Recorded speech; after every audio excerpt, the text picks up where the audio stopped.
আসসালামু আলাইকুম এভরিওয়ান। আশা করি আপনারা সবাই আল্লাহর রহমতে ভালো আছেন। আজ আমি আপনাদের সাথে শেয়ার করব অনেক সুন্দর একটি বালিশের ওপরে কাঁথার ডিজাইন। আপনারা দেখতে পাচ্ছেন এখানে কালো খয়েরি রঙের কাঁথার উপর সাদা সুতা দিয়ে সেলাই করেছি। প্রথমে কাঁথা বিছানোর পরে আমি মেশিনে লম্বা করে সেলাই করে নিয়েছি। তারপর ডবল চেন বা মাছ কাটা যেটাই বলি না কেন এই সেলাই দিয়ে সেলাই করেছি।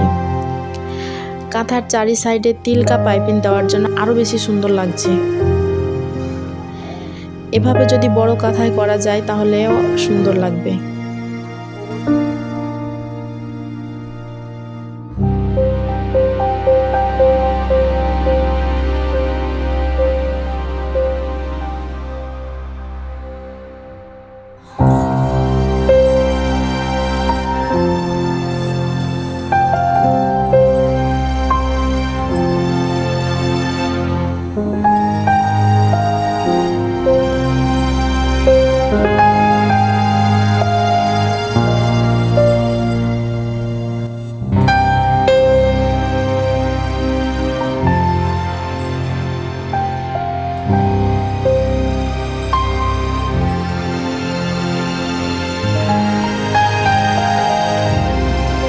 যদি কাঁথার সেলাই কাঁথা আঁকানো দেখতে চান তাহলে অবশ্যই চ্যানেলটি সাবস্ক্রাইব করবেন এবং পাশে থাকবেন।